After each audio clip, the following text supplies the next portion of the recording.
आनंद पुरुषार्थी जी, आज और कल 2 दिन हम आपको सुनेंगे। स्वागत, वंदन, अभिनंदन।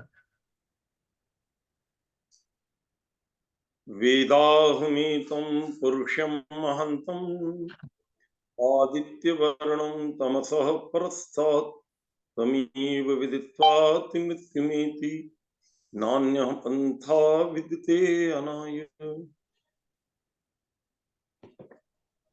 इस कार्यक्रम में उपस्थित सभी गणमान्य महानुभाव और इस कार्यक्रम के संयोजक भ्राता लखनलाल जी, मैं चूंकि काफी देर से प्रयास कर रहा था तो इसमें कनेक्शन जोड़ नहीं पा रहा था, तो और भी जो महानुभाव हैं वो काफी महानुभाव यहाँ जुड़े हुए होंगे।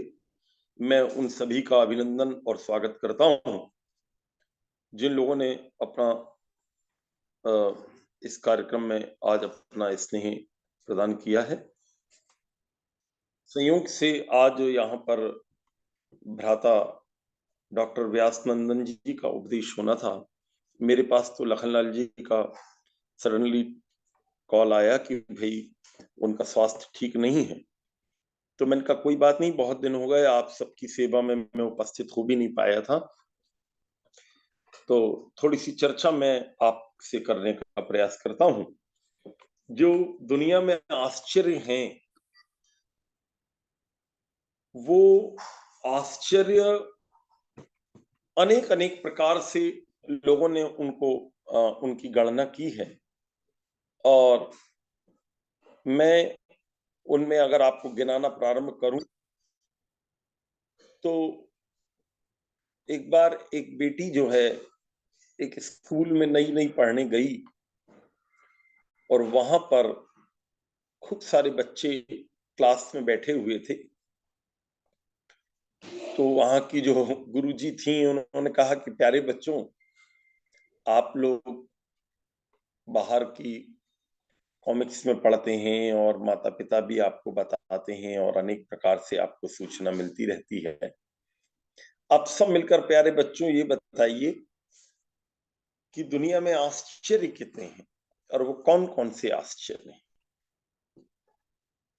तो एक बच्चा खड़ा हुआ, उसने कहा ताजमहल एक आश्चर्य है, चीचेन इट्जा एक आश्चर्य है, क्राइस्ट द रिडीमर की जो स्टैच्यू है वो आश्चर्य है,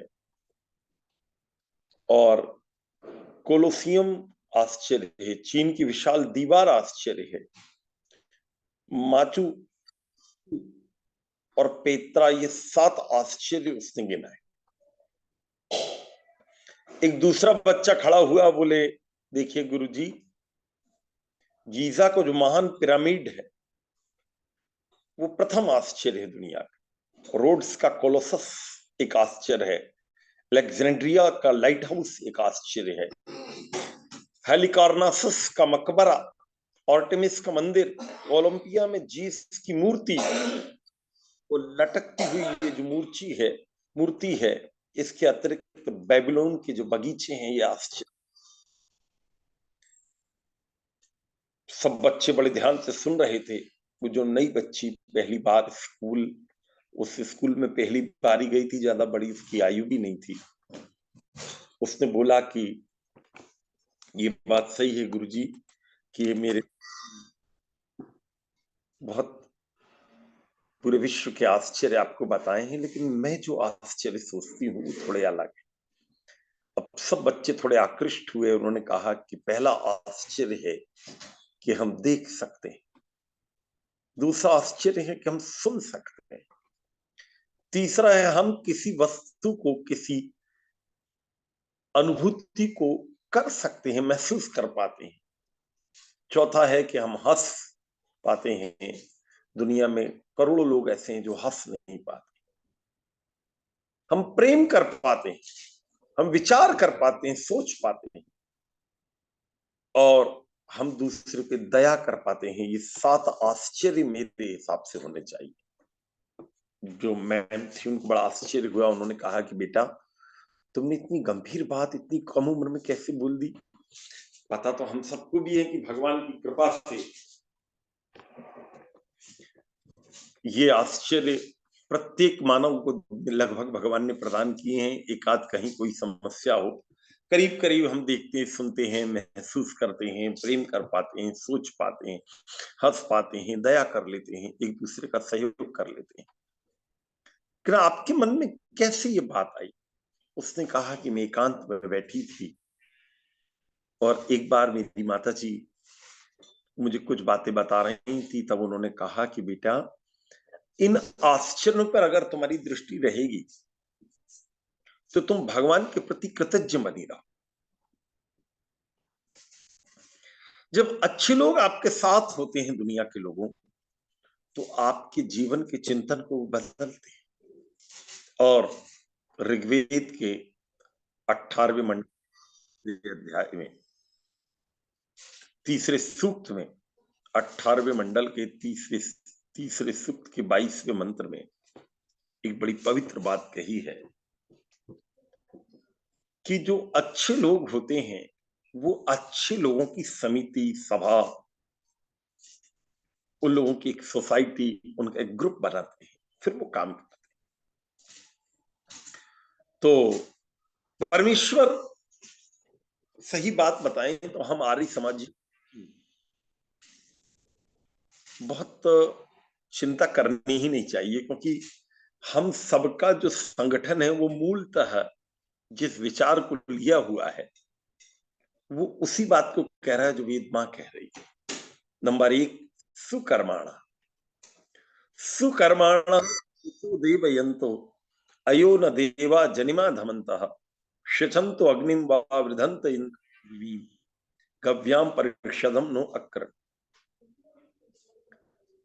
अब आप देखिए कि एक व्यक्ति जो है, अगर उसको अच्छे लोगों का संकलन करना है तो उसमें किस प्रकार के व्यक्तियों को छांटे, तो नंबर 1 कहा सुकर्माणा। जब आप अच्छे लोगों को ढूंढें तो माताओं और भाइयों, पवित्र आर्य सज्जनों, ऐसे लोगों को ढूंढना जिनके कर्मों में ऊंचापन हो। अगर आपके कर्म उल्टे सीधे हुए, आपके कर्मों में गहराई नहीं हुई, आपके कर्मों में पवित्रता नहीं हुई, तो बड़ा मुश्किल होगा आपके लिए कि आप बहुत सारे लोगों को। एक जगह नीतिकार ने एक बात कही है कि महात्मा जो होता है, जो भला व्यक्ति होता है, वो छोटी छोटी चीजों का बड़ा ध्यान करता है। अनिंदा परकृत्येषु। कभी भी दूसरे के कार्य को देखकर हमारी ऐसी आदत होती है, किसी से कोई लेना देना नहीं हो तब भी हम बिना मतलब उसकी निंदा करते रहते हैं।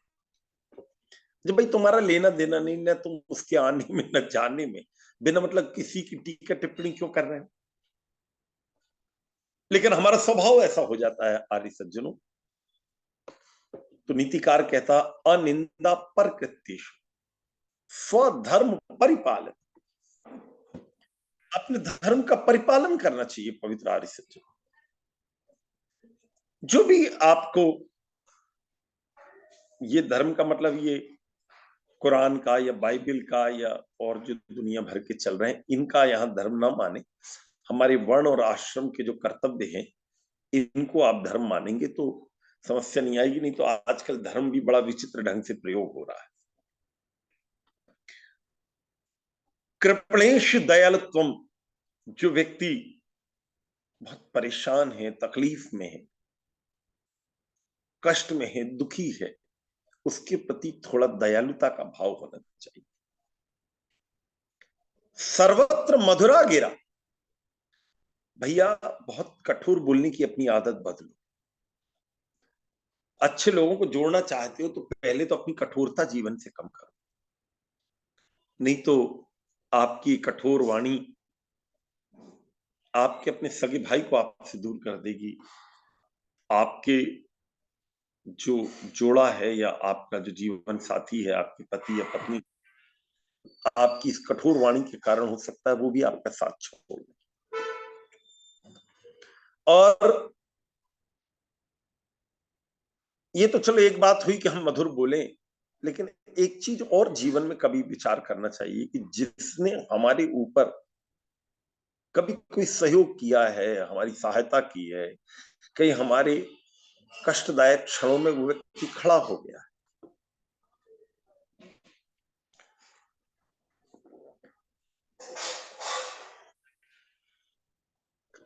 तो पवित्र आर्य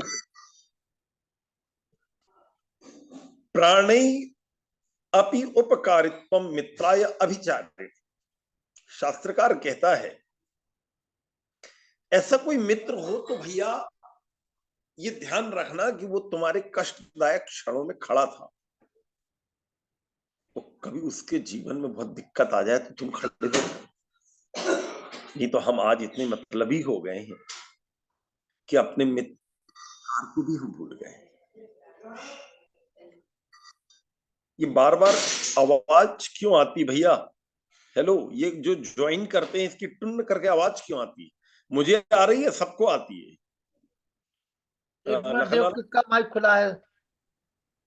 ऐसे कोई भी ज्वाइन करता है, पता नहीं क्या होता है, ऐसे घंटी सी बजती है। या तो कोई सेटिंग में दोष है या भगवान जाने क्या है। कोई इस बारे में जानता हो तो थोड़ा बंद नहीं कर नहीं, दीजिए। और नहीं, मुझे अकेले को आवाज आ रही है, सबको आ रही है? पहले तो मैं ये पूछना चाहता हूँ, जब भी कोई ज्वाइन करता है तो सबको आ रही है। हाँ हाँ, तो वो मुझे ज्यादा पता नहीं है, कहो तो कोई डिस्कनेक्ट किया जाता है या जो भी है तो कर लेना। तो पवित्र आर्य सज्जनों, मैं निवेदन कर रहा था कि अपना जो मित्र है वो जब हमारी सहायता करे तो ऐसी परिस्थिति हो तो हमारा प्राण भी चले जाए लेकिन उसके साथ खड़े रहे। गृहागते परिशुंग शक्त्या दानम सहिष्णुता। कभी कोई आपके घर आ जाए तो वहां लिखा तो है कि उसका आलिंगन करो। सबका तो खैर आलिंगन नहीं किया जा सकता, लेकिन उसका भाव यह है कि आलिंगन का मतलब आप अत्यंत सम्मान के साथ उसके साथ बिहेव करें कि भाई आप आए हो तो मुझे बड़ा अच्छा लगा। और जितनी शक्ति हो उतना थोड़ा सहयोग, थोड़ा दान करते रहना चाहिए। सहिष्णुता का मतलब होता है सहन कर लेना। जब कोई हमारे से मिलता है, आता जाता है, तो कुछ अच्छे बुरे व्यवहार जीवन में सबके साथ होते हैं। प्राय हम बहुत एक्साइट हो जाते हैं, लड़ाई करने लगते हैं, झगड़ा कर लेते हैं। यदि कोई ने एक बात हमें कह दी तो हमें लगता है हम 20 बात सुना दे। और स्वसमृद्धिषु अनुत्सेका। पवित्र सज्जनों, कभी भगवान की ऐसी कृपा हो कि हमारी आर्थिक परिस्थिति, सामाजिक परिस्थिति थोड़ी अच्छी दे दे भगवान, हमारा धन धान्य ठीक ठाक हो, हमारी नौकरी व्यापार लगभग ठीक हो, तो ऐसे समय नीतिकार का ये कहना है कि इसमें हम बहुत अहंकार करने लगते हैं। तो उसने कहा अनुत से कहा, प्रयास करो कि ऐसे समय थोड़ा सा इतने आउट ऑफ सिस्टम ना हो जाओ, आपकी अलग दिखने लगे कि भैया ये तो कुछ ज्यादा ही अहंकार से भर गया। थोड़ा बहुत तो चलता है कि आदमी इतना भी नहीं कि हर किसी के सामने झुकना शुरू कर दे, लेकिन प्राय ऐसा होता है कि हमारा अहंकार दूसरे को पर विद्धिषु अमत्सर। दूसरा जब कभी हमारे सामने आए तो हम उसको कई बार खरी खोटी सुना देते हैं। तो नीतिकार ने यहां पर लिखा है कि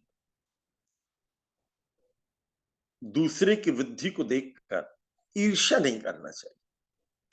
और ईर्ष्या कर लो तो उससे भी ज्यादा खराब हो जाता न अनुपतापी वचनम। दूसरे की समृद्धि देखकर वो जो खरी खोटी सुनाना वो उससे भी ज्यादा खराब था। एक बार आपने किसी की वो देखकर मन में आपको लगा कि अरे यार ये बड़ा धनवान है, बड़ा विद्यावान है, बड़ा बलवान है, मैं नहीं हूं, तो मन में सोच लिया, दोष तो वो भी है, लेकिन ये इतना बड़ा दोष नहीं है पवित्र सज्जनों। जितना बड़ा दोष ये हो जाता है कि हम खरी खोटी जो सुना देते हैं और उल्टा सीधा कई बार बोल देते हैं। मौन व्रत चरिष्ट, हमारा जो मौन का व्रत है वो ऐसा दिखना चाहिए कि कई बार हम थोड़ा सा आवश्यकता रहे तो बोल दिया, और नहीं तो कई बार अच्छे लोगों की बात सुनने का भी प्रयास करना चाहिए समाज सोसाइटी। और बंधुभिर्बद्ध संयोग, हमारे जो अच्छे लोग हैं रिश्तेदारी में, कॉलोनी में, आसपास में, इनके साथ हमारा जो संयोग है, हमारी जो निकटता है, वो ऐसी दिखनी चाहिए पवित्र आर्यों कि कोई दूर से देखे तो उसको लगे कई लोग एक साथ एक सोसाइटी में बैठने का भाव रखते हैं।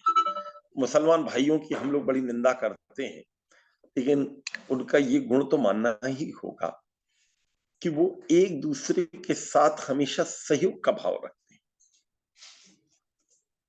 पवित्र आर्य सज्जनों, सुजने चतुरश्रता, जो अच्छे लोग हैं उनसे मित्रता रखना, तच्चित्तानुविधायित्वम इति वृत्तम महात्मनाम, जो अच्छे लोग हैं जब उनसे आप कंसल्ट करेंगे, उनसे विचार विमर्श करेंगे, तो वो जहां से चर्चा अपनी प्रारंभ हुई थी, सुकर्माणा, ऐसे लोग आपके निकट आने लगेंगे, आपकी निकटता उनको मिलेगी और उनकी निकटता आपको मिलेगी। अगली क्वालिटी होनी चाहिए सुरुचा। वेद का मंत्र कहता है, अगली क्वालिटी है एक दूसरे के साथ प्रीति, रुचि, निकटता का अत्यंत प्रयास करना। देवयंतः,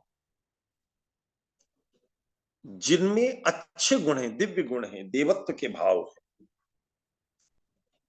आर्य सज्जनों, ऐसे देवत्व के भाव जहां कहीं भी मिले, उनको थोड़ा थोड़ा लेते रहना, थोड़ा थोड़ा ऐसा दिखना भी चाहिए कि हम इन भावों को लेने का प्रयास करते हैं।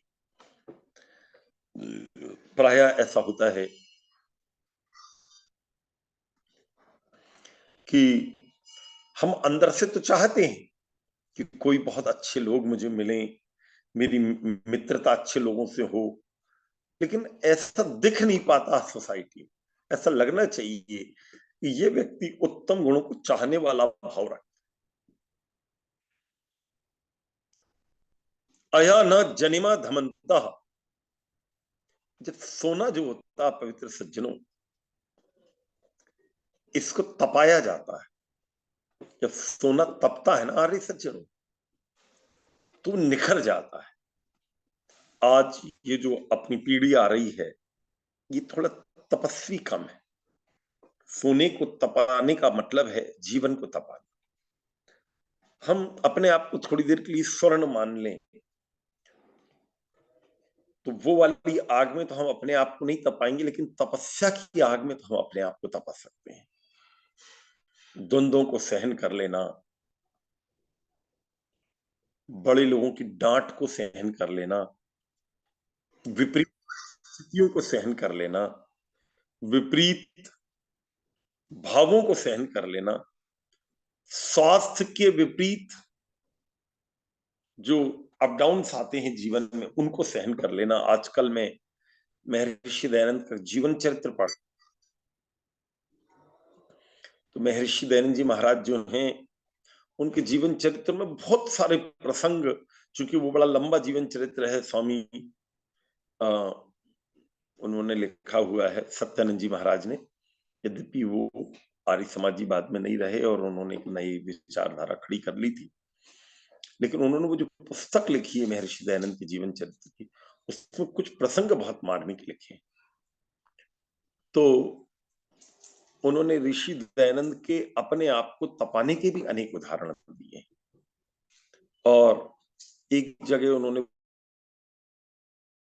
लिखा है, जब महर्षि दयानंद सुबह ध्यान करने जाते थे, निवृत्ति के लिए, ध्यान के लिए, तो मुंशीराम के मन में आया कि एक बार सुबह देखूंगा कि ऋषि जी कहाँ जाते हैं। और वो सुबह अपने मित्र के साथ बहुत सुबह गए। सुबह ऋषि दयानंद ने बहुत तेजी से दौड़ लगाई, तो वो ओझल हो गए। अगले दिन वो उस दोराहे पर पहले ही जाकर खड़े हो गए रात के 3 बजे। और जब उसके बाद अगले दिन प्रातःकाल वो जल्दी उठकर गुरुजी जा रहे थे, तब वो वहां खड़े हुए और जाकर उन्होंने देखा कि एक व्यक्ति यद्यपि ऋषि कोटि का है, लेकिन उसके शरीर का जो बल है और उसके ध्यान की जो स्थिति है वो कितनी ऊंची। पवित्र आर्य सज्जनों, सोना अपने आप को जब तपाता है तो वो निखर जाता है। हम अपने जीवन को जब निखारेंगे तो हमें इस प्रकार की तपस्याओं से निखारना पड़ेगा। अग्निं शुचंता, शारीरिक और आत्मिक बल जो हमारा है, physical and mental and spiritual जो हमारी पावर है, इसको बारंबार प्रकाशित करने का प्रयास करना चाहिए। आत्मिक बल के अनेक उदाहरण हैं। एक प्रसिद्ध उदाहरण जो आपने सुना कि बनारस में इस प्रकार से काशी में महर्षि दयानंद के शास्त्रार्थ में उनको मारने का उपक्रम किया गया और उनके जीवन चरित्र में ऐसी अनेक घटनाएं आई हैं जब अनेक लोगों ने उनको मारने का प्रयास किया। तो वो आत्मिक बल उनका इतना था और शारीरिक बल भी उसके साथ था। एकाध जगह तो एक व्यक्ति बहुत चिल्लाचोट मचाने लगा जब वो उपदेश दे रहे थे, चिल्लाने लगा और कुछ लोग पत्थर भी फेंकने लगे, लेकिन ऋषि के चेहरे पर शिकन नहीं आई। किसी ने बोला भी, बोले बच्चे हैं, इनको करने दीजिए। वो मुस्कुराते रहे। ये आत्मिक बल का और शारीरिक बल का बेहतरीन उदाहरण है। आज यदि हम किसी सभा में कुछ बोल रहे हों और कुछ लोग हमारा विरोध कर दें तो, लेकिन वारे ऋषि, तेरी भावना, तेरी योग्यता और तेरी परिस्थिति उस समय की जो है संभवतः इतनी विपरीत परिस्थिति आज नहीं है जितनी उस समय थी। लेकिन ऋषि जी ने उस समय अपने आत्मिक और शारीरिक बल दोनों को बड़े स्पष्ट रूप से उसका उपयोग किया जहां आवश्यकता पड़ी। और कुछ ऐसे पहलवान जैसे लोग उनको एक बार मारने के लिए आए, तो उनके जो अनुयायी थे उनमें से कुछ इधर उधर हो गए थे, तो उन्होंने एकदम तेजी से जब हुंकार लगाई तो वो सब भाग गए। पवित्र सज्जनों, आत्मिक और शारीरिक बल दोनों का होना नितांत आवश्यक है। इसी को अग्नि शुचंता कहा गया है। मंत्र की अगली जो कड़ी है वो है इंद्रम व विधंता। ये इंद्रम व विधंता का अर्थ होता है, दुनिया के लोगों, जब व्यक्ति अपने ऐश्वर्य को बढ़ाता है, अपनी प्रॉस्पेरिटी को बढ़ाता है, तो क्या होता है, उसकी उस ऐश्वर्य के बढ़ने से उसकी एक समाज में प्रतिष्ठा सी बनने लगती है, समाज में एक स्थिति सी बनने लगती है। और वो स्थिति पवित्र आर्य सज्जनों, प्रयास तो करना चाहिए कि हर आदमी बनाए, लेकिन थोड़ा मुश्किल होता है कई बार। किसी ने एक जगह पूछा, कहने लगे कि एक सिंगलर नाम का विद्वान हुआ विदेश में, उससे किसी ने पूछा कि दुनिया में आदमी बीमार या परेशान कब होता है, किन परिस्थितियों में आदमी बहुत दुखी और दिक्कत में आ जाता है। तो उसने 3 बातें बड़ी कमाल की कही। एक उसने कहा है केयर, एक उसने कहा डिफिकल्टीज, और एक बोला ट्रबल्स। यदि आप बहुत चिंता करेंगे तो बड़ा मुश्किल होगा कि आप उभर पाए। यदि आपके जीवन में बहुत कठिनाइयां आएंगी और आप उनकी चिंता के कारण हमेशा परेशान रहेंगे तो बड़ी दिक्कत होगी। और तीसरा, आपके जीवन में ट्रबल्स, कठिनाइयां, कष्ट, परेशान, पेन्स ये आते रहेंगे तो आपके जीवन की बीमारियां जो है वो थोड़ी थोड़ी बढ़ती चली जाएंगी। इसलिए डॉक्टर सिंगलर कहते हैं कि 3 चीजें यदि एक साथ आए तो 90% लोग दुनिया में मानसिक रूप और टेंशन में आ जाते हैं। और दुनिया भर की दवाइयां लेकर भी वो स्वस्थ नहीं हो पाते, फिर अस्वस्थ रहते। इसलिए ऐसा प्रयास करना चाहिए कि तीनों चीजों के जो टेंशन है इनसे बचें। एक समय था जब बड़े कुछ कहते थे और हम चुपचाप मान, इसको इंस्ट्रक्शंस बेस्ड थ्योरी कहा गया। एक समय बहुत लंबे काल तक चलता रहा भारत में भी, और विदेश का तो मैं नहीं कह पाऊंगा, लेकिन भारत में हमारे यहाँ ये परंपरा थी कि जो इंस्ट्रक्शंस मिल गए बड़ों के द्वारा, दादा दादी हैं, नाना नानी हैं, गुरुजन हैं, माता पिता हैं, जो तो निर्देश मिल गए, व्यक्ति बिना किसी अगन मगर के उसको स्वीकार कर लेता था। अब जो उससे अगली पीढ़ी आई, वह डिस्कशन बेस्ड थ्योरी। आप जो बात उसको कहेंगे उस पर डिस्कस करें, वो एकदम स्वीकार नहीं कर लेगी कि आपने बोला और उसने तुरंत मान लिया। उस पर विचार विमर्श करेगी और कई बार करेगी। इतना तक था तो इतना कोई नहीं था, लेकिन इसके बाद जो इससे भी अगली पीढ़ी आई, उसका नाम है डिबेट बेस्ड थ्योरी। आपने कुछ बोला और उसका आर्गुमेंट चालू हो गया। अब जो अगली पीढ़ी आ रही है उसमें बहस करेगी आपसे, डिबेट, जैसे उसको हराना है कि मेरे बड़े ने जो बात बोली है उसमें दोष क्या है, वो दोष को ज्यादा ध्यान से देखने का प्रयास करता।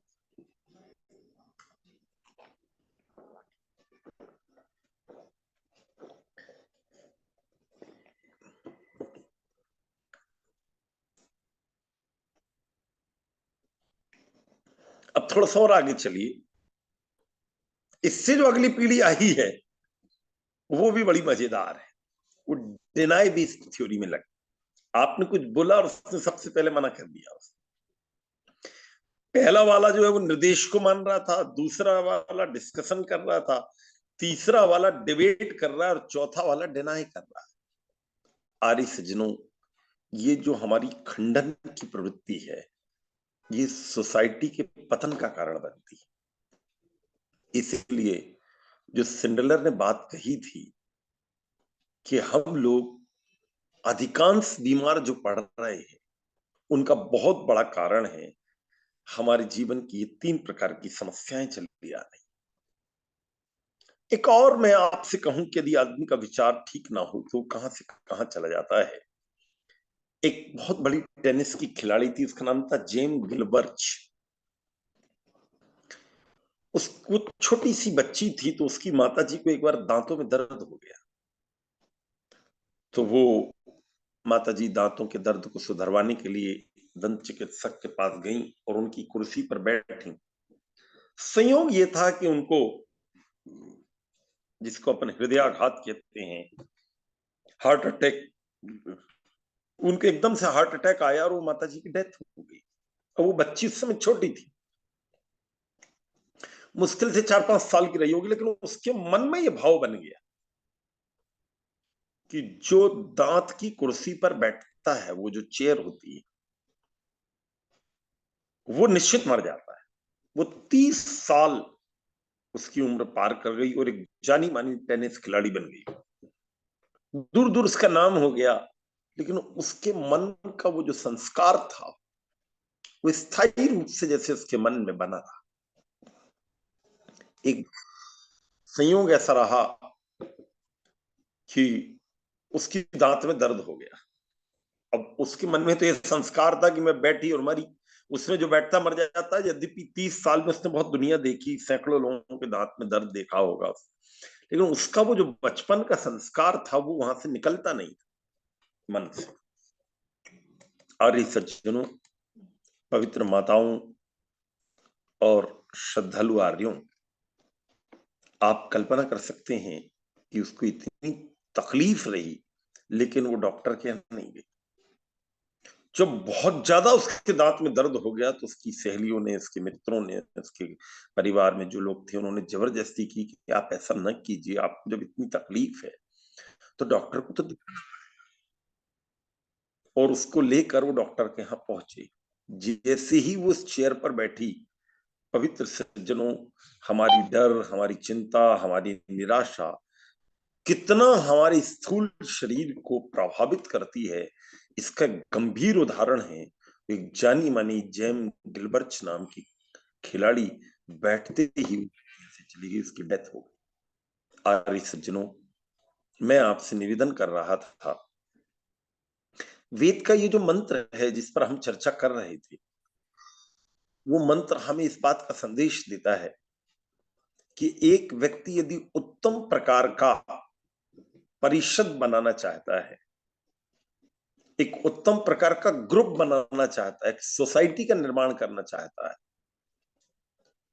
तो उसकी जो वाणी है, उसकी जो क्रियाएं हैं, उसका जो तप का स्तर है, उत्तम उसको बनाना होगा। आर्य सज्जनों, इसका एक बड़ा मार्मिक उदाहरण में समय पूरा होने की ओर होगा, जब तक मैं देने का प्रयास करता हूं पवित्र आर्य सज्जनों।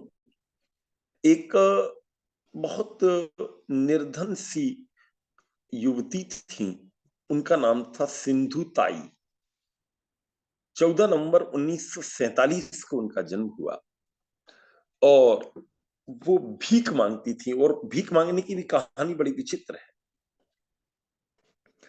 उन्होंने गांव में सेवा करते हुए, भैंस चलाते हुए जीवन किसी तरह किया और लगभग 12 साल की उनकी आयु हुई और 32 साल के व्यक्ति से उनकी शादी कर ली और ससुराल वालों ने अत्याचार शुरू कर दिए।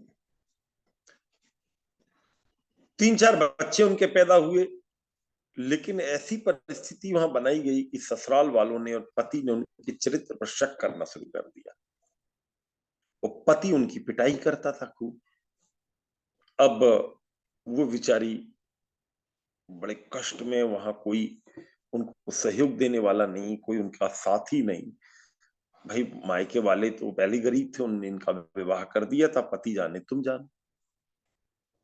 एक दिन उनके पति ने उनको खूब मारा और वो जो गौओं का जो बाड़ा होता है, क्या कहते हैं आप लोग उसको, गौशाला कह लीजिए उसको, वहां पर उनको फेंक दिया कि मरेगी, खत्म। अब वो जो गौएं थी के बीच में वो पड़ी रही और वहीं पर उन्होंने एक लड़की को जन्म दिया। ससुराल वालों ने और यहां तक कि उनके अपने माता पिता ने भी उनको घर में नहीं घुसने दिया।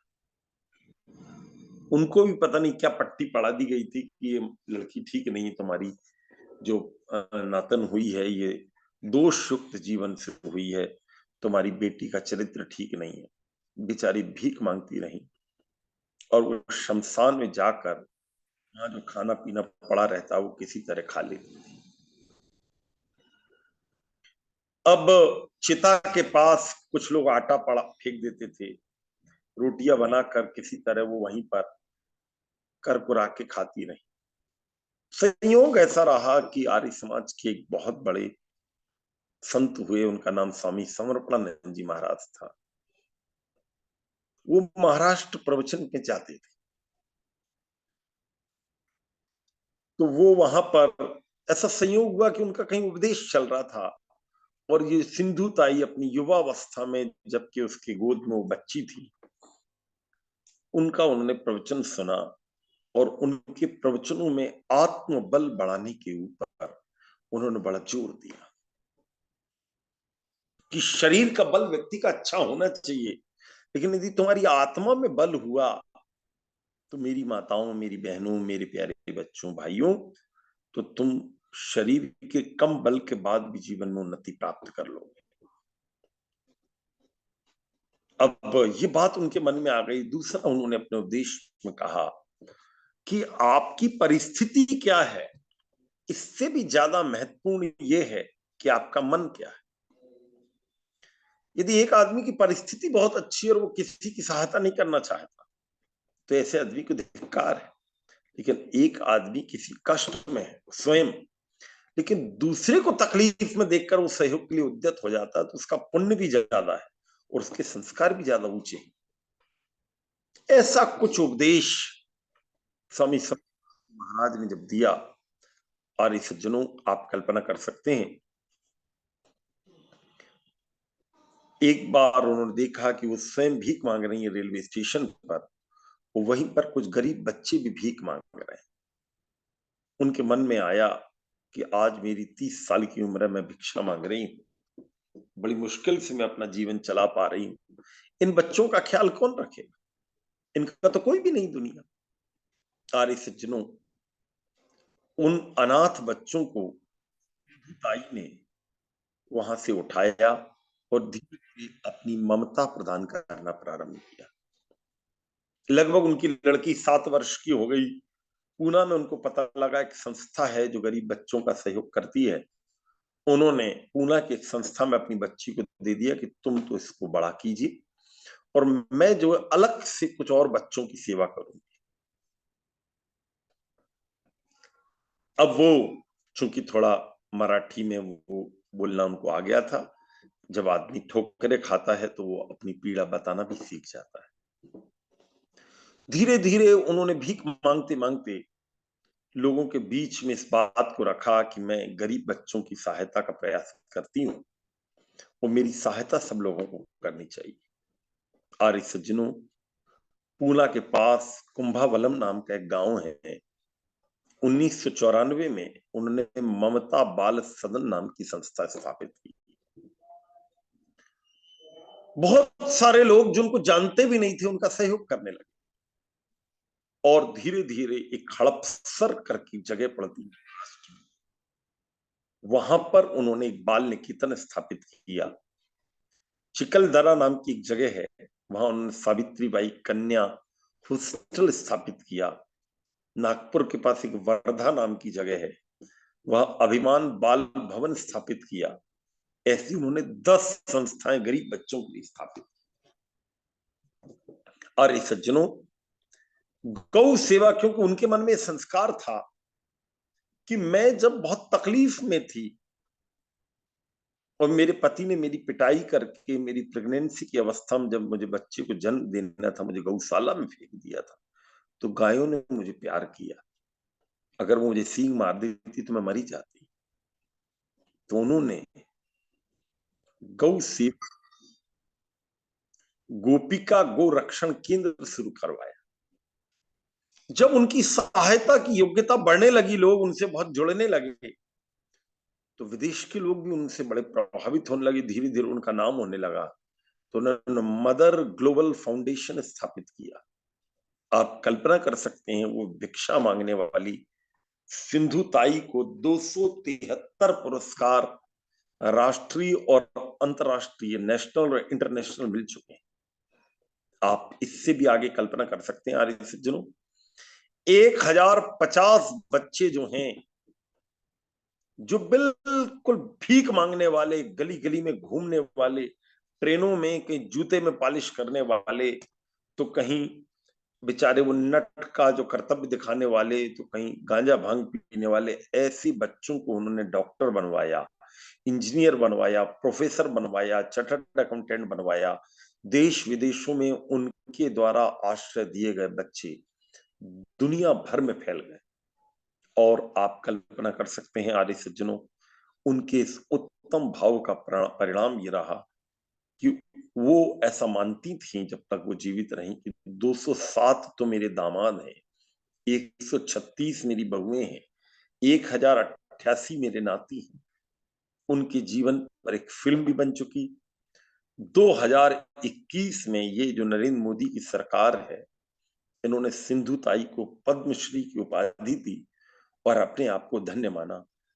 आर्य सज्जनों, एक व्यक्ति यदि, जहां से मैंने बात शुरू की थी, देख पाना, सुन पाना, महसूस कर पाना, हंस पाना, प्रेम करना, सोच पाना, दया करना, यदि इस ढंग से वो सातों आश्चर्यों को अपने व्यक्तिगत जीवन में देखता है, तो वेद का मंत्र कहता है परिषदम नो।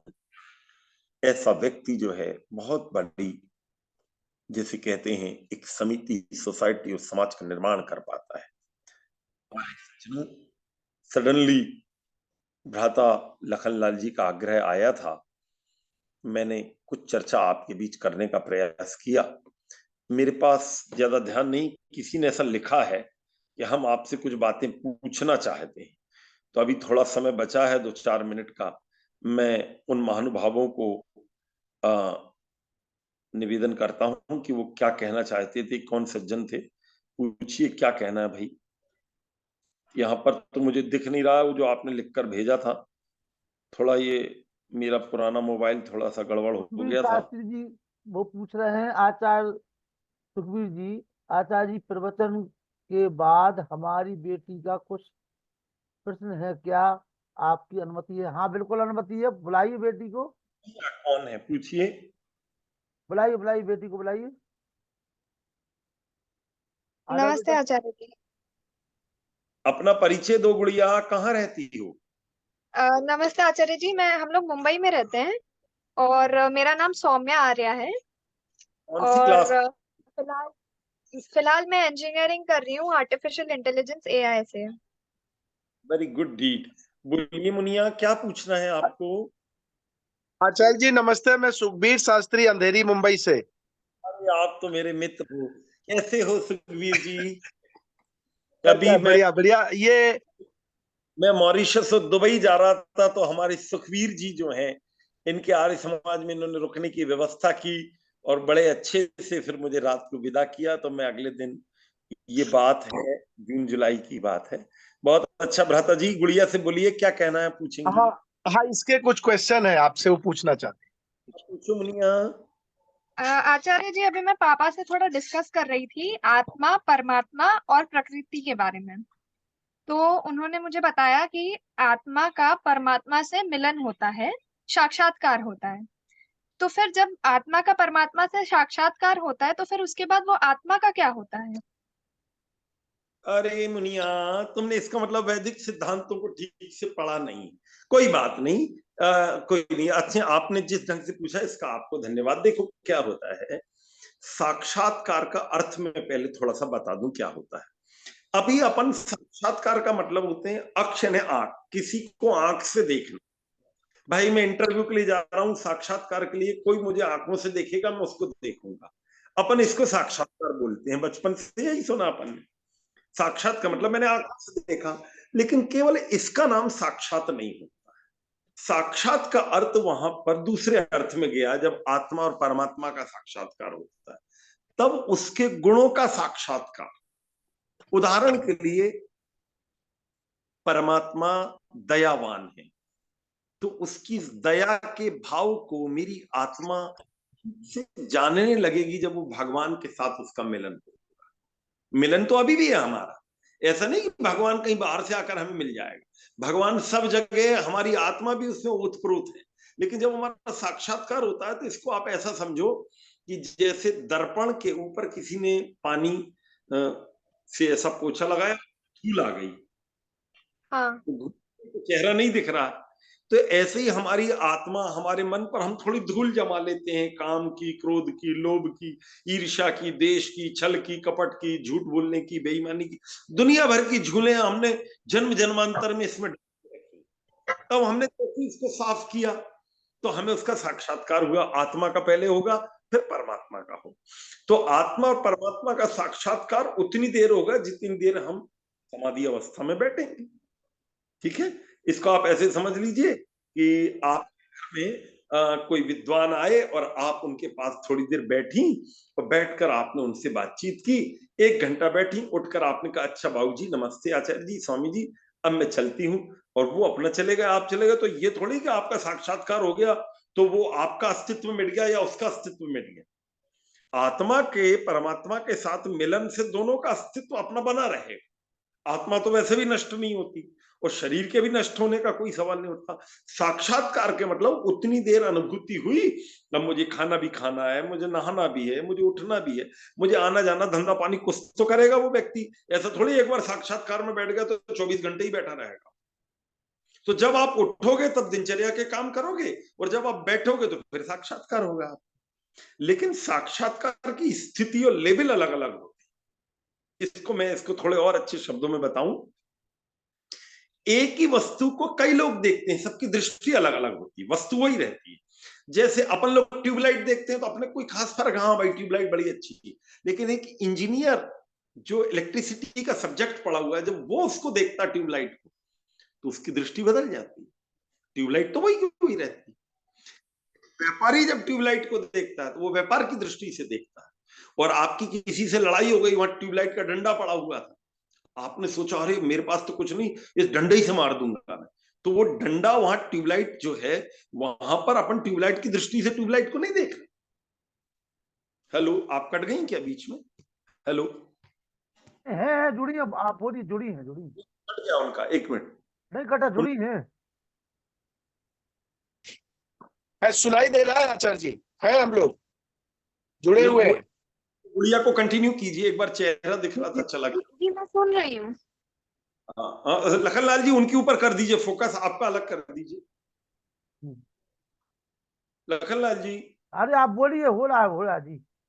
तो रहा, लेकिन आप अपने आप को ना दिखाकर उसी गुड़िया को दिखाते रहिए ना, या उसके हाँ पिताजी और को दिखाइए। हाँ, जी जी जी। आपको मैं बाद में देख लूंगा, बच्चा सुन रहा है तो उसको पूरा फेस से अरे डायरेक्ट। भैया उनका नेटवर्क कमजोर हो गया, इस वजह से उनकी वो चली गई है जी। अरे अच्छा, हाँ, उनका तो नेट कहाँ थी वो बात, एक मिनट।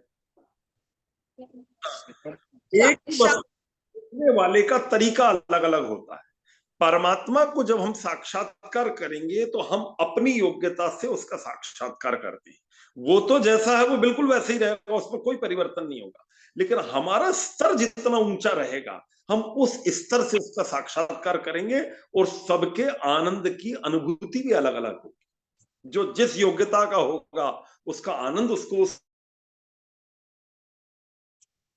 और आत्मा का अस्तित्व यथावत रहेगा। और तो और उस आत्मा के अस्तित्व के बने रहने के बाद स्तर हर साक्षात्कार में ऊंचा उठता चला जाए, हर बार ऊंचा उठता चला जाए। जब पहली बार हमने गाय को देखा था बचपन में, और आज हम गाय को देखते हैं, दोनों गाय को देखने में अंतर है। पहली बार जब हमने दूध पिया था बचपन में और आज हम दूध पीते हैं, दोनों में फर्क है। पहली बार प्रकाश पढ़ा और आज हम सत्यार्थ प्रकाश पढ़ते हैं, दोनों में अंतर है। पहली बार वेद का कोई मंत्र हमने पढ़ा और आज पढ़ते हैं, दोनों में अंतर है, क्योंकि हमारा स्तर धीरे धीरे ऊंचा उठता है। ऐसे ही जब हम प्रभु का साक्षात्कार करते हैं तो हमारा ऊंचा उठता चला जाता है। तो बात पूरी हुई, और कुछ पूछना है बिटिया, आप पूछ लीजिए। मेरा एक और सवाल था, जो अंतिम स्तर होता है इसका, मोक्ष, हाँ, उसके बाद फिर आत्मा का क्या होता है?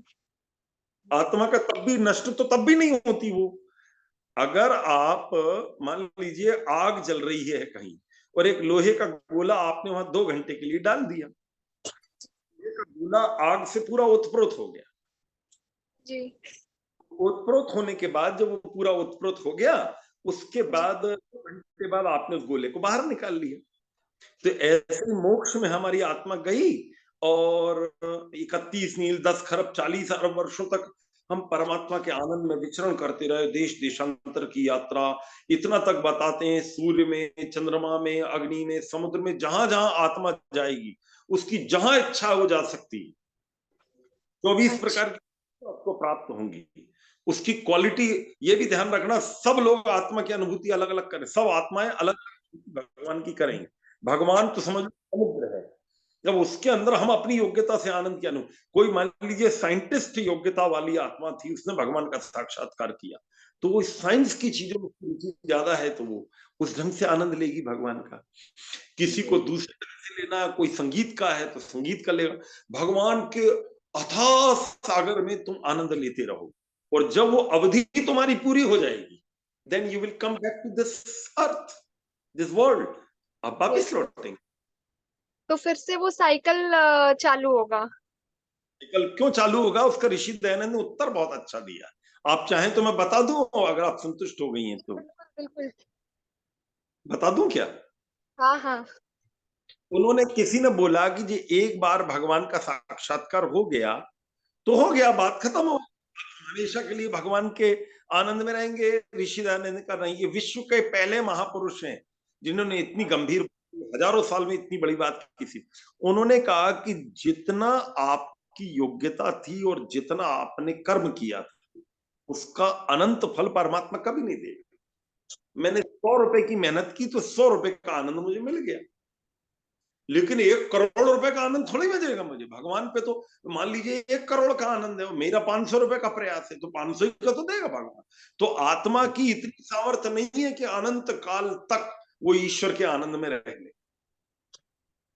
तो उन्होंने कहा भाई तो जितना अवधि है 36 उन्होंने जितने कर्म किए रहेंगे उस हिसाब से उन्हें आनंद प्राप्त होगा। 36,000 बार, जी 36,000 बार सृष्टि बनेगी और 36,000 बार नष्ट होगी। इतनी देर तक 31 10 अरब 40 अरब वर्षों तक हम ईश्वर के आनंद में रहेंगे और बस फिर परमात्मा कहेगा अब बेटा फिर से जाओ, फिर मेहनत करो, फिर आओ, कोई दिक्कत नहीं, डबल से भी आनंद दूंगा। समझ गए? इसको आप ऐसा समझो कि आज मैंने रसगुल्ले की दुकान पर गया, उसने कहा भाई 2 घंटे तुम गड्ढा खोदोगे, मेहनत करोगे तो बेटा मैं तुम्हें रसगुल्ला खिला दूंगा। अब मैंने रसगुल्ला आज का खा लिया और रसगुल्ला एक दिन मेरे पास पूरा आनंद रहा। अब उसने कहा भैया तुमने 2 घंटे मेहनत की थी, बेटा आज का काम खत्म हो गया, अब कल फिर मेहनत करोगे डबल रसगुल्ला खिलाऊंगा, नहीं करोगे तो फिर दूसरे को खिलाऊंगा जो मेहनत करे। ये होता है। और गुड़िया कुछ कहना है आपको? नहीं आचार्य जी, बस यही 2 क्वेश्चन थे। बहुत टाइम से इसका आंसर मैं ढूंढ रही थी लेकिन मुझे मिल नहीं रहा था। कोई, मैं आपको बधाई देता हूं कि इतनी आपने अपने पिताजी के पास रहकर इतने अच्छे प्रश्नों को समझ पाई हैं। कुछ लोग बांग्लादेश से जुड़े हुए हैं। अभी अप्रैल में मैं फिर से विदेश यात्रा पर जा रहा हूं, तो बांग्लादेश से मेरे कुछ बड़े योग्य बच्चे वहां पर पढ़ते हैं, कोई इंजीनियर हैं, डॉक्टर हैं, वो बहुत क्वालिफाइड बच्चे हैं, उनमें कुछ जुड़े हैं। मैं उनको देख नहीं पा रहा हूँ क्योंकि मेरा ये थोड़ा मोबाइल नया है, इसकी स्क्रीन थोड़ी गड़बड़ है या जो भी है। गौतम चंद गांधी जी, गौतम चंद जी जुड़े हुए हैं, उनको ढिल्लन ढिल्लन चंद्रा जी हैं, वो सब हमारे ही व्यक्ति हैं, उनको अप्पू कनेक्ट की। अप्पू रॉय जी हैं। चलिए मैं जोड़ रहा हूँ। गौतम चंद जी आप आइए, ढिल्लन चंद्रा जी माइक खोल लीजिए, अमित कुमार नाथ जी आप माइक खोल लीजिए। नमस्ते गुरुजी। हाँ आए, हाँ गुरुजी बोलिए। मेरा एक नमस्कार आचार्य। हाँ बोलिए भैया। संदीपन जी पूछ रहे हैं, कौन पूछ रहा है? गौतम चंद जी हैं। Gautam ji ask your question now. गुरुजी जब जब एक आत्मा का मृत्यु होता है एक व्यक्ति का, तो उसकी आत्मा द्वादश दिन तक घूर सकता है और उसका पुनर्जन्म द्वादश दिन, हमारा मतलब एक आत्मा के एक व्यक्ति के मृत्यु के पश्चात उसको द्वादश दिन तक देहहीन रहता है और उसको इमीडिएटली रिबर्थ होता है। देखिए क्या है, उपनिषद में एक बड़ा सुंदर वहां पर एक दृष्टांत आया है। पहले संदीपन जी हैं आप कौन हैं? हेलो, आपका नाम गौतम है ना? नहीं, गौतम गौतम चंद जी, गौतम चंद जी। गौतम जी आप अपना परिचय भी दे दीजिए, बहुत दूर दूर से लोग जुड़े हुए हैं। आप क्या करते हैं, कितने पढ़े लिखे हैं, बता दीजिए, फिर मैं उत्तर दे रहा हूँ। बोलिए गौतम जी। गुरुजी हम बैचलर कंप्लीट किया इलेक्ट्रिकल इंजीनियरिंग से। अच्छा ठीक। और now you are associated? Now I am searching for job. अच्छा ठीक, जॉब। ठीक है। आपका स्क्रीन पर ये आ रहा है चित्र, तो बड़ा अच्छा। अब सुनिए गौतम जी, ऐसा है कि वहां पर आया है, उपनिषद में एक प्रकरण आया है कि हम एक कदम जैसे पिपीलिका अगले पत्ते पर रखती है, फिर पिछले पत्ते को वो छोड़ देती, फिर अगले पत्ते में स्थायी हो जाती। जैसे ही हमारी मृत्यु होती है तो अगले जन्म का हमारा पूरे जीवन भर के जो मन वाणी और शरीर से हमने कर्म किए हैं, कुछ अच्छे किए कुछ बुरे किए, जो भी हमने किए, उनके आधार पर नेक्स्ट बर्थ भगवान हमारा निश्चय कर देता है। लेकिन वेद में ये वेद के भाष्य में एक जगह महर्षि दयानंद के कुछ ऐसा मिलता है कि 12 दिन तक वो आत्मा यहाँ पर इस संसार में पत्तियों में जाता है, पेड़ में जाता है, आकाश में जाता है, वो बहुत सारा ऐसा प्रकरण आया है। उसका सिंबॉलिक अर्थ है।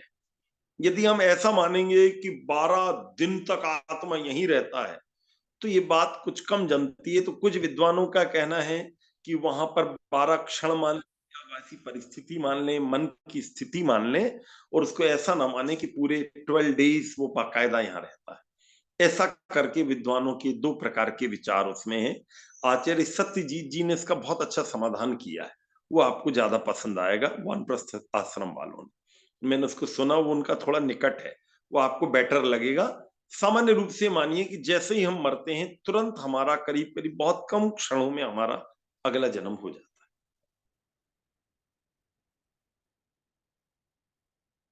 गौतम जी, है गुरुजी, समझे। धन्यवाद आपका। दीपंकर जी, आप कुछ कह रहे हैं संभवतः। दीपंकर जी। गुरुजी नमस्ते, मैं संदीपन। हाँ, संदीपन जी बोलिए। गुरुजी मेरा एक प्रश्न है कि आपका ही आंसर से रिलेटेड है कि ये आपने जो बोला था कि आत्मा का साक्षात्कार होता है, बाद में परमात्मा का साक्षात्कार होता है। तो अचानक मेरे मन में प्रश्न आया कि हम तो खुद ही आत्मा हैं, तो हम आत्मा का मतलब जीवात्मा का साक्षात्कार कैसे कर सकते हैं, क्योंकि मैं तो खुद ही जीवात्मा हूँ। प्रश्न बिल्कुल ठीक है भैया आपका। देखो, इसको समझने की बात है। गुरुजी। आप ऐसा समझ लो, बड़ा अच्छा लगेगा। इसका एक उत्तर देता हूँ और वो आपको थोड़ी कहानी सी भी हो जाएगी। 2 मिनट में मैं जल्दी बता देता हूँ। एक व्यक्ति थे, वो एक गुरु जी का काम करते थे, उपदेश देते थे, प्रवचन देते थे। तो एक बार वो जा रहे थे, तो रास्ते में उनको धोबी मिल गया। गधे के ऊपर, डंकी के ऊपर वो अपना वो ले जा रहा था और लौट के आ रहा था शाम को अपनी नदी में, कपड़े धोकर आ रहा था। तो उन्होंने उनसे कहा, रे तुम कौन हो, क्या करते हो? तो उसने कहा, पंडित जी महाराज, मैं लोगों के कपड़े धोता हूं जो मैले हो जाते हैं। अच्छा, क्या मतलब?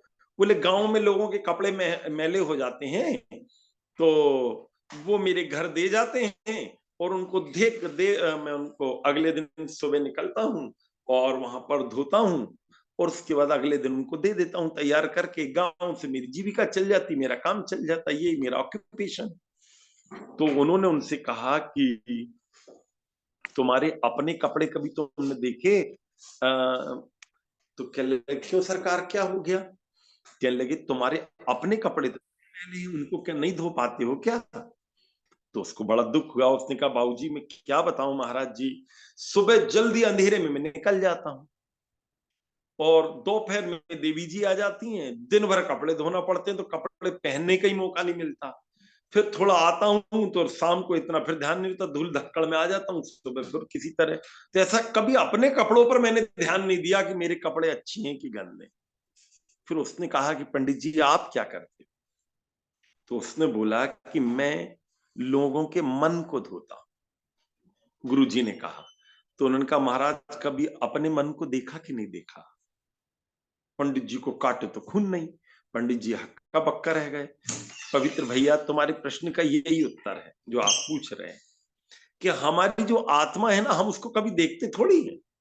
उसमें हमने कितना काम, कितना क्रोध, कितना लोभ, कितना ईर्ष्या, कितना देश, कितना छल, कितनी कपट, कितनी बेईमानी हमने कूट कूट के भरी है। इस जन्म की भरी है, पिछले जन्मों की भरी है, वो अलग थी। इस जन्म में भी तो हमने कितना राग, देश, छल, कपट किया दुनिया में।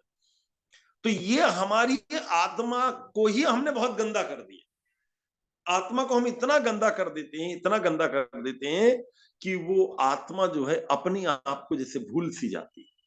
लेकिन जब उसका साक्षात्कार होने का मतलब है दर्पण में अपना चेहरा देख ले कि मैं एक्चुअल में क्या।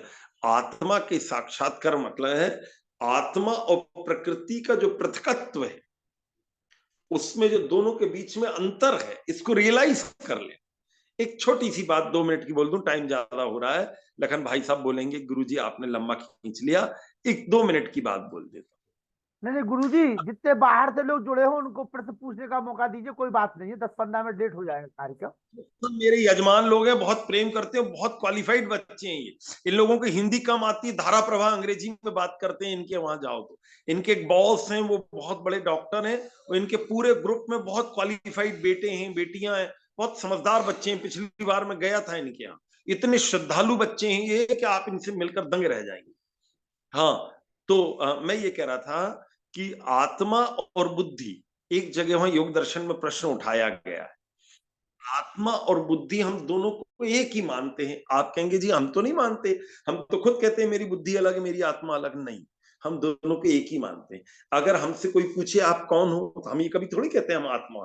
मेरा नाम रामलाल है, मैं बहुत सुंदर हूं, मैं इतना पढ़ा लिखा हूं, देखो मैं इतना बलवान हूं, मैं इतना धनवान हूं। हम जितने भी गुण बताते हैं वो इस शरीर के और ये दिखने वाले बाहर के आवरण के बताते हैं।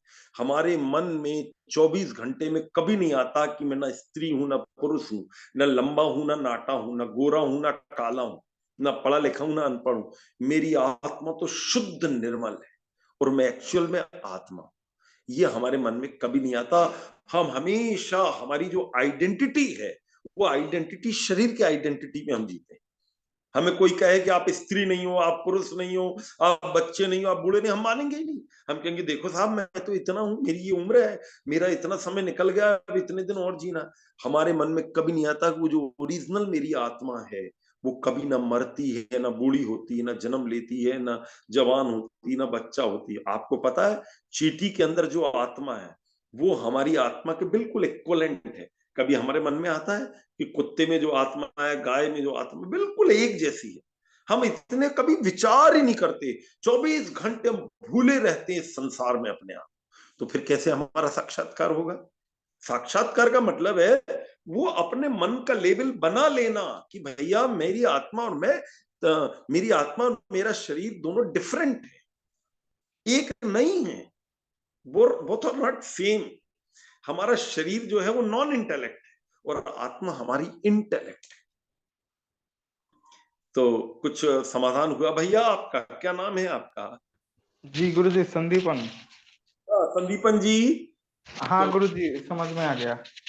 गुरुजी, और मेरा एक लास्ट क्वेश्चन है, जो योग दर्शन में पहले अध्याय का जो मतलब समाधिपात का जो तीसरा सूत्र है, तदाद्रष्टु स्वरूपेण अवस्थानम, तो वहां जो स्वरूप का कहा गया है, तो वैसे जो प्रचलित भाष्य मिलते हैं आर्य समाज के अलावा, या फिर आर्य भाष्य में भी बहुत सारे विद्वानों ने सिर्फ वहां पर आत्मा का स्वरूप का दर्शन होने का लिखा है, कि तब दृष्टा योगी को आत्मा का स्वरूप में अवस्थान हो जाता है, सिर्फ अपने आत्म स्वरूप का। लेकिन जैसे कि स्वामी सत्यपति जी ने जो व्यास भाष्य समेत जो अनुवाद किया है, उन्होंने लिखा है कि आत्मा का भी स्वरूप में प्रतिष्ठित होगा और परमात्मा का भी। तो इसमें दोनों में से कौन सा वाला सही माने, सिर्फ आत्म स्वरूप का या फिर आत्मा के साथ परमात्मा स्वरूप में भी अवस्थान होता है? दोनों में कोई बुराई नहीं, दोनों में कोई गड़बड़ नहीं, दोनों का एक ही भाव है। वो एक उसकी प्रथम अवस्था है, एक उसकी द्वितीय अवस्था है। हमको ऐसा लगता है कि दोनों में कोई बहुत बड़ा अंतर हो गया।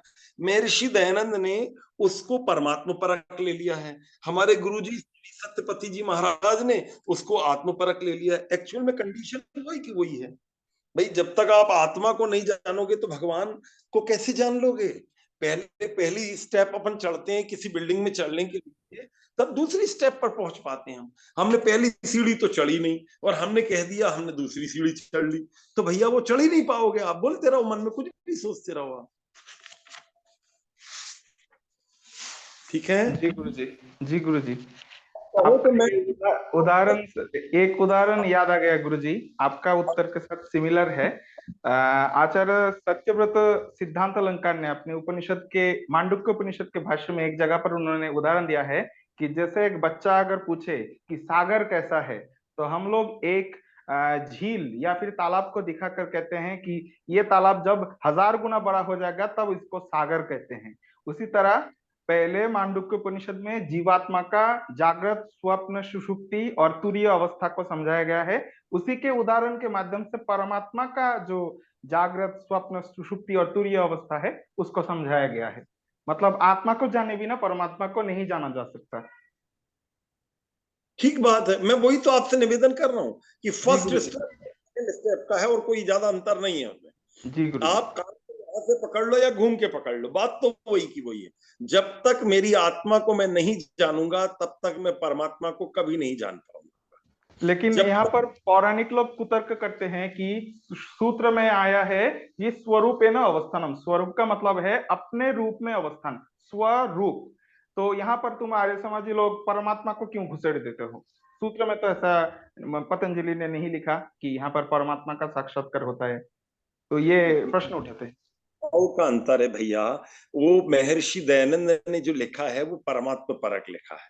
वो ऋषि दयानंद की ऋषि बुद्धि है, वो हमारे स्तर की बुद्धि नहीं है। वो जब हम छोटे बच्चे होते हैं, हमसे कोई कहता 2+2+2+2 इज इक्वल टू, तो हमको लगता पता नहीं कितने कैसे जोड़ लिया। बड़ा व्यक्ति खट से बोल देता 8। 8 हो गया। लेकिन हम जब 1 लाइन 2 लाइन 3 लाइन हम पूरी 8 लाइन बना के कहते हाँ देखो 8 पूरे हो गए, तो हमारा स्तर ही उतना नहीं है। वो ऋषि बुद्धि है जो कहती है परमात्मा, और हम लोग उसको आत्मा समझ रहे। दोनों का अपना अपना गलत ना हो। उसके भाष्य को आप कहो तो मैं पढ़कर भी सुना सकता हूं कि वो ऋषि दयानंद ने जो शब्दावली का प्रयोग किया है इसमें क्या अंतर है। कोई ज्यादा अंतर नहीं है।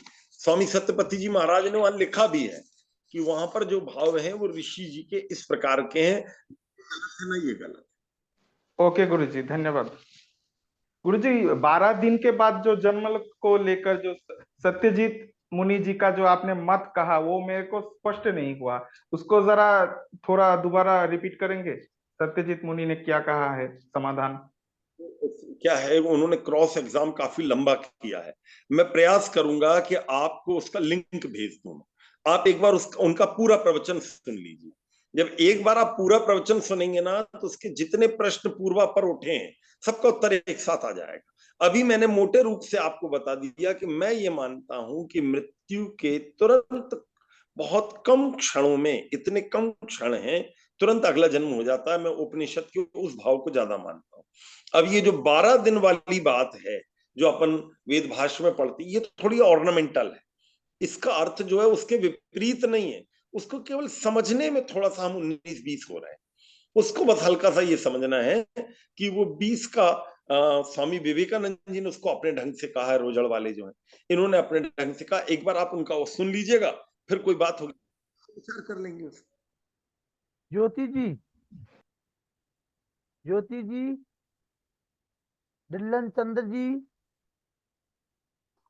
ज्योति जी, डिल्लन चंद्र जी, तम्मू राय, तम्मू आर जी, बीटीएस ए, बीटीएस ए, बीटीएस ए, डिल्लन चंद्र जी, पिलाबोन। नमस्ते गुरु जी। हाँ पूछिए डिल्लन जी, गुरु जी बोलिए आप डिल्लन कैसे हो? जी, बोलिए। गुरु जी नमस्ते। नमस्ते भैया। गुरु जी आप कैसे हो? गुरु जी थोड़ी आवाज स्पष्ट बोलिए, कौन है, अपना परिचय दीजिए और क्या कह रहे हैं वो बोलिए। गुरु जी मैं बांग्लादेश से दीजन चंद्र नाथ हूँ। हाँ हाँ बोलो भैया, क्या कह रहे हो? मैं गुरु जी आपसे आपको देखने के लिए आया था, आपके प्रवचन सुनने के लिए आया था। अच्छा अच्छा, चलिए देख चलो। ले। ज्योति जी, ज्योति जी,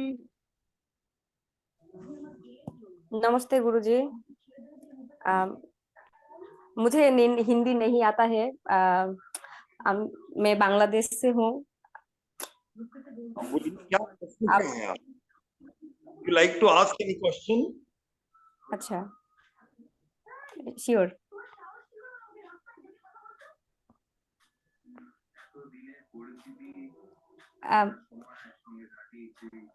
गुरुजी मुझे हिंदी नहीं आता है। मुझे ओनली बांग्ला आता है। इंग्लिश में पूछो, बंगला में पूछो, बंगला में पूछो। बांग्ला में पूछ लो, अंग्रेजी में पूछ लो, ज्यादा हो तो। আচ্ছা, আমি বাংলাদেশ থেকে জ্যোতি প্রামাণিক। আমি হচ্ছে যেহেতু হিন্দিতে কথা বলতে পারি না বা হিন্দি অত বেশি বুঝি না, এই জন্য আপনি মানে আসছিলেন 3 মার্চ ঢাকাতে, বাংলাদেশে। আমি তখন উপনীত হয়েছিলাম আপনার থেকেই। তো আপনার শুনলাম আপনার হচ্ছে মিটিং আছে আজকে, তো এই জন্য আর কি আপনার মানে মিটিং শুনে আর কি মানে অনেক আগ্রহের সহিত আসছি যে আপনার সাথে আপনাকে দেখতে পাবো বা আপনার কথা শুনতে পাবো। গুরুজির কথা শোনা বা তার শোনা বা তার তার তার তার থেকে উপদেশ পাওয়া অনেক ভাগ্যের বিষয়। এই জন্যই আমি আসছি আর কি, মিটিং এ জয়েন হয়েছি। এতটুকুই, আমার কোনো কিছু জানার নেই। আপনি আবার আসেন বাংলাদেশে, এতটুকুই। ধন্যবাদ गुरुजी আমাকে কথা বলার সুযোগ করে कल দেওয়ার कल জন্য। कल भी सुनना, कल भी कथा सुनना, कल भी जुड़ेंगे गुरुजी, ठीक है? वो है ना, वो जो बंगाली जो दीपंकर वगैरह जुड़े हुए उनसे बोलो, गुरुजी पूछ रहे हैं क्या प्रश्न है, बताओ। हिंदी में बोलो जरा या इंग्लिश में बोलो। What she is saying now, I can't understand.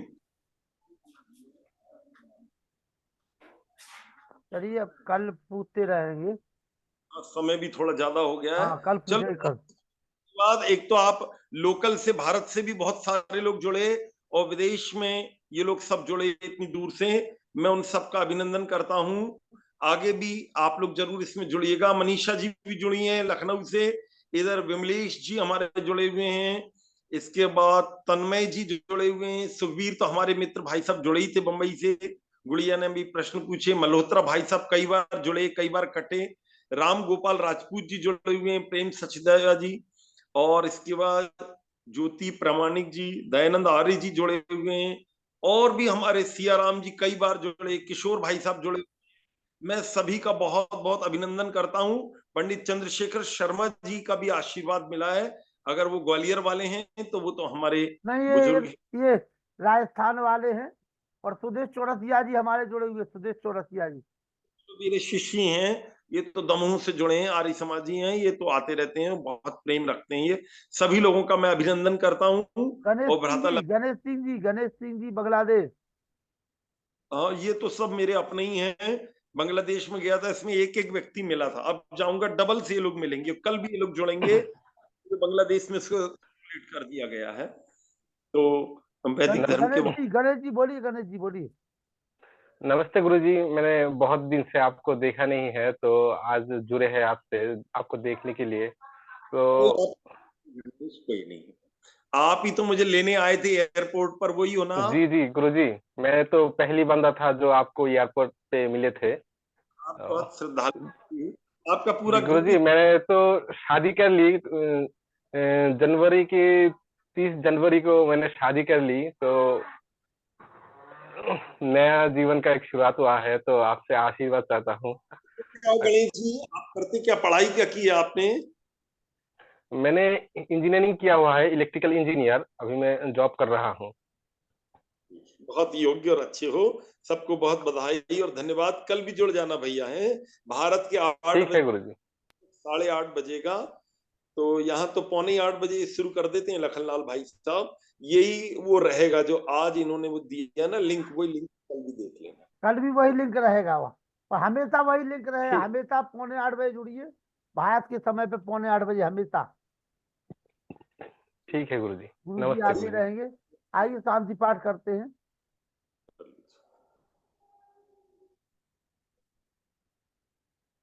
अंतरिक्षं शांति पृथ्वी शांतिराप शांतिरौषधयः शांति वनस्पतयः शान्तिर्विश्वे देव शांति ब्रह्म शांति सर्वं शांति शांतिरेव शांति सामा शांतिरेधि। ओम शांति शांति शांति। ओम। जो बोले सो वै सत्य सनातन वैदिक धर्म की जय। गुरु प्रजानंद की जय। योगेश्वर महर्षि दयानंद की जय। मर्यादा पुरुषोत्तम श्री रामचंद्र की जय। योगेश्वर श्री कृष्णचंद्र की जय। पंडित लेख राम की जय। स्वामी सदानंद की जय। स्वामी आत्मानंद की जय। महात्मा हंसराज की जय। भारत माता की जय। गौ माता की रक्षा हो पालन हो, आर्य समाज अमर रहे, वेद की ज्योति जलती रहे, ओम का झंडा ऊंचा रहे, आर्यों के महाकुंभ और भारत को समझो अभियान की जय। करवंतो विश्वमार्यम बड़ा ध्वनि ओम। वैदिक अभिवादन सबको नमस्ते जी। ओम सर्वेभ्यो नमः।